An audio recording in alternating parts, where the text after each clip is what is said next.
Inter দিয়ে live করবো। আচ্ছা, আগামী যে আইনি বিষয়গুলো রয়েছে সেই নিয়ে কিছু বার্তা দিতে এলাম।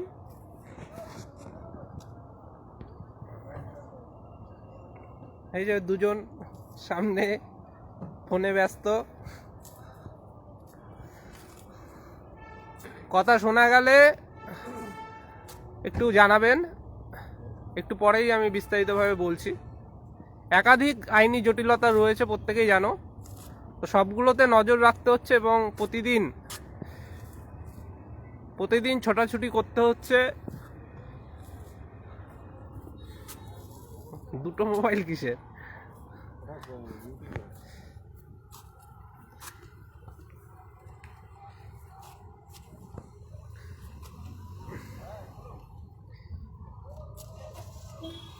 আগামীকাল আমাদের যে কর্মসূচি আছে সেখানেও সবাই যোগদান করুন। শূন্যপদ বৃদ্ধির দাবিতে জমায়েত করুন। অনেকেই শিক্ষক হবে কিন্তু বাচ্চা সুলভ কথা বলে যে মিছিল করে কি হবে। আমি এর আগের দিনও বাধ্য হয়ে সেজন্য বলেছিলাম যে মুখ্যমন্ত্রী থেকে শুরু করে প্রধানমন্ত্রী, বিভিন্ন রাজনৈতিক দল তারা মিছিল কেন করে? আপনারা আগে নিজেরা পথে আসুন। প্রত্যেকবার তো ওই হাতে গোনা কিছু জন আসে। সবাই যদি সংখ্যাটা যদি সবাই মিলে পথে আসতে পারতেন কলকাতায়, তাহলে সরকার বাধ্য হতো, সরকারের দৃষ্টি আকর্ষণ হতো এবং সরকার বাধ্য হতো। আপনারা দাবি করছেন 50,000, আজ পর্যন্ত আপনারা কেউ আসছেন না পথে।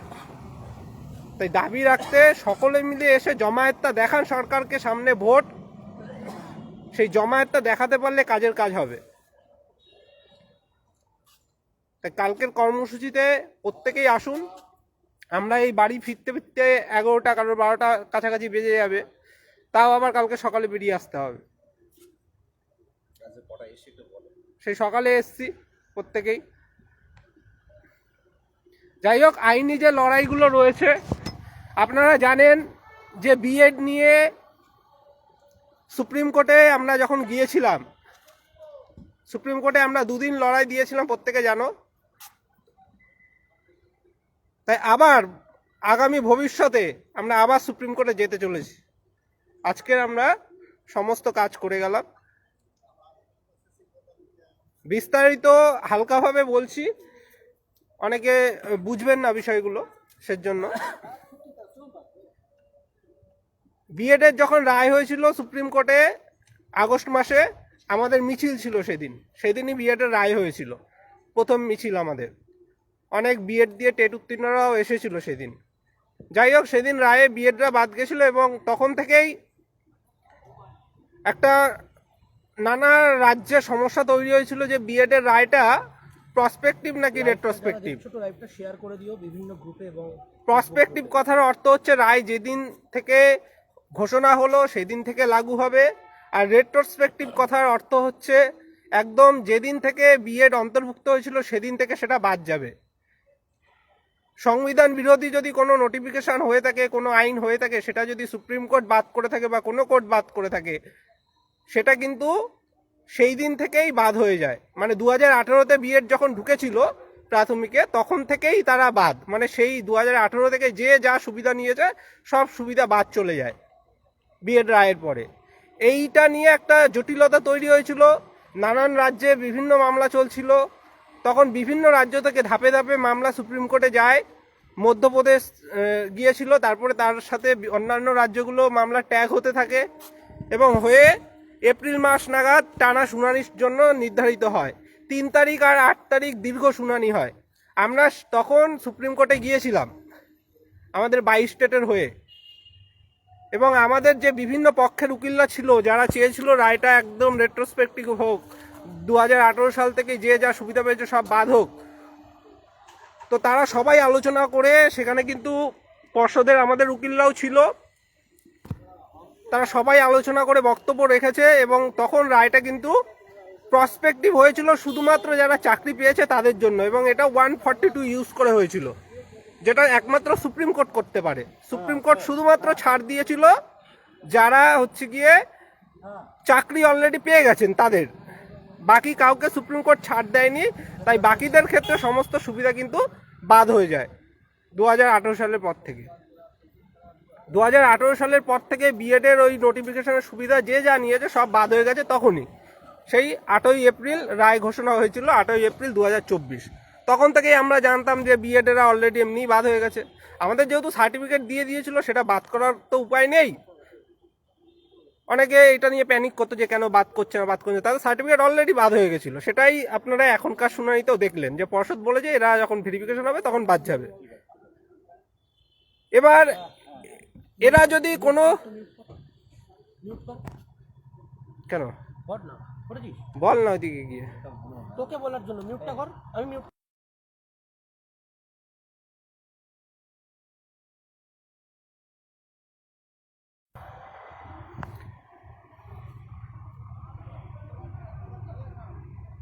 তো সেই দিন রায় হওয়ার পর তাদের সমস্ত সুবিধা বাদ হয়ে গেছিল। আমরা জানতাম, আবার কে মেসেজ করছে, সেজন্য আমরা প্যানিক করিনি, কারণ তারা সংঘবদ্ধ হয়ে যাবে। এবার তারা যদি আগামীতে লড়াই করতে যায়, আমরা তার জন্য প্রস্তুতি নিয়ে আমরা আজকের ব্যবস্থা করে গেলাম। আমরা সুপ্রিম কোর্ট পর্যন্ত লড়বো তার ব্যবস্থা করে গেলাম। এর পাশাপাশি যে অন্যান্য মামলাগুলো রয়েছে, বিভিন্ন যে পোস্তভুল মামলা, সেখানেও আমরা লড়াই দিয়েছিলাম। জানেন 2014 সালে যেটা হয়েছিল, বিশ্বভারতী বলল 6 নম্বর দিতে হবে, এবং এমনকি সেই রিপোর্ট সবাইকে না দিয়েই একটা রায় হয়ে গেছিল যে 6 নম্বর দিতে হবে সবাইকে। ঠিক আছে, পরবর্তীকালে রাজ্য সরকারের যে এক্সপার্ট কমিটি তারা বলছে যে বিশ্বভারতী এক্সপার্ট কমিটি অনেক ভুল। তা সত্ত্বেও ডিভিশন বেঞ্চ বলেছে সবাইকে নাম্বার দিয়ে দিতে। এবার আমাদের 17 আর 22 স্টেটের প্রশ্নমূল মামলাতেও একই খেলা খেলতে চেয়েছিল। সেখানেও বলেছিল যে সবাই একটা ইউনিভার্সিটি করে ঠিক করে দিয়েছিল, যাদবপুর আর বিশ্বভারতী।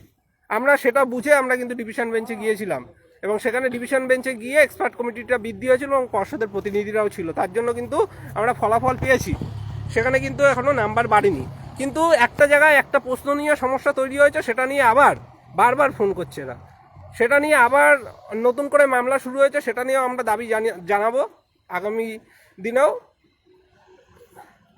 তাই লড়াই আমরা ছাড়ছি না। এর পাশাপাশি এনআইএস রয়েছে, কর্মরত শিক্ষকরা রয়েছে। কর্মরত যে শিক্ষকরা দেখতেই পাচ্ছ খবরের কাগজে কতজন করে অ্যাপ্লাই করছে, তাদের বিরুদ্ধে লড়াই করার জন্য আমরা অলরেডি মামলা ফাইল করেছি। আমরা পর্ষদে দাবি জানাবো।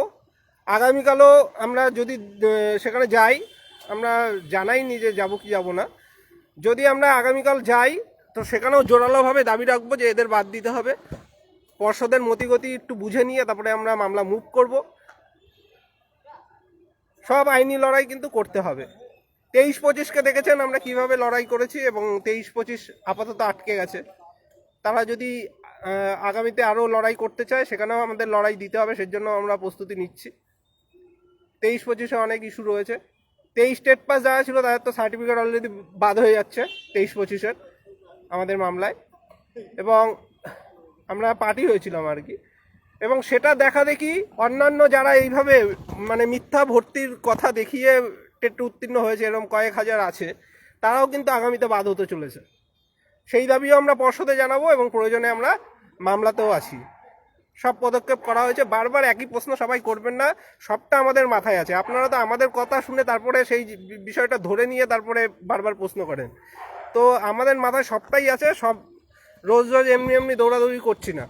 যেটুকুনি করার লিগাল দিক থেকে যতটা আমরা চেষ্টা করতে পারি করব, যেটা আইনত বৈধ সেটাই আশা করি জয়লাভ করব। এইভাবে কিন্তু লড়াইটা চালিয়ে যেতে হবে। সবাই পাশে থাকুন। আর আগামীকালের আন্দোলন রয়েছে। পার্থিদা কিছু বলো। দেখো, নোটিফিকেশন প্রকাশ হয়ে গেছে, form fill up complete, edit option যেটা দেওয়া হয়েছিল সেটা আজকে শেষ হচ্ছে। তিনটে ধরবো কি? হয়তো খুব তাড়াতাড়ি আমাদের ইন্টারভিউ নোটিশ প্রকাশ, একটা আমার ফোনটা আমাকে দাও। খুব তাড়াতাড়ি নোটিফিকেশনটা যেটা খুব তাড়াতাড়ি ইন্টারভিউ হয়তো আমাদের শুরু হয়ে যাবে।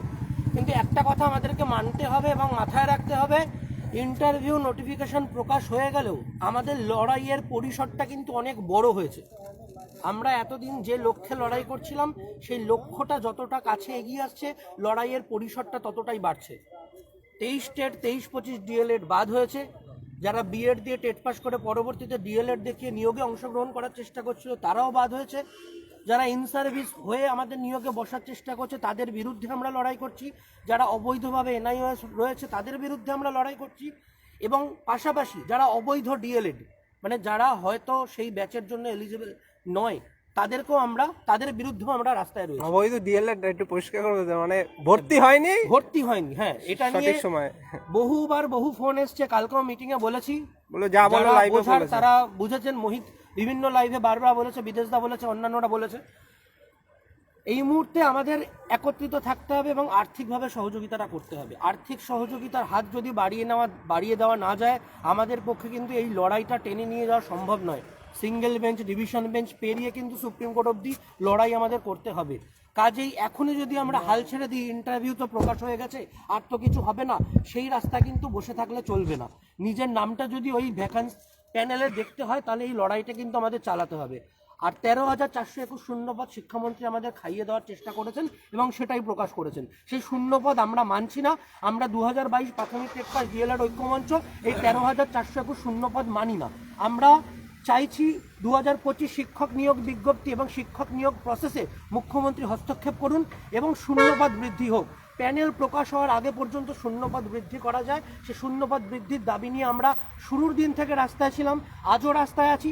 আগামীকাল শিয়ালদা থেকে ধর্মতলা এক সুদীর্ঘ মিছিলের মধ্যে দিয়ে আমরা আমাদের দাবিটা তুলে ধরব। 2022 প্রাথমিক টেট পাস ডিএলএড ঐক্যমঞ্চের 23 জেলার প্রত্যেক সদস্য এবং যারা এই 2025-এর নিয়োগে অংশগ্রহণ করছেন, সেটা 14 টেট, 17 টেট, 22 টেট, 23 টেট, যারাই এই 25-এর নিয়োগে অংশগ্রহণ করবেন তারা প্রত্যেকে কালকে শিয়ালদায় আসুন। 11টা থেকে আমরা জমায়েত শুরু করব এবং নির্দিষ্ট সময়ে আমাদের মিছিল শুরু করে সেই মিছিল আমরা ধর্মতলা ওয়াই চ্যানেলে শেষ করব। প্রত্যেকের সুবিধা অসুবিধার কথা মাথায় রেখে আমরা পুলিশকে ইন্টিমেশন দিয়েছিলাম এবং এখনও পর্যন্ত কোনো অবজেকশন আমরা পাইনি। কাজেই আমরা সুস্থ স্বাভাবিকভাবে কালকে আমাদের মিছিলটা নিয়ে যেতে পারবো। সকলের সহযোগিতা চাইছি। শূন্যপদ বৃদ্ধিতে সকলের সহযোগিতা চাই এবং বিপদগুলো কাটানোর জন্য সকলের সহযোগিতা চাই। তাই কালকে আসুন এবং আর্থিকভাবে সকলের পাশে থাকুন। বিদেশদা কিছু বলুন।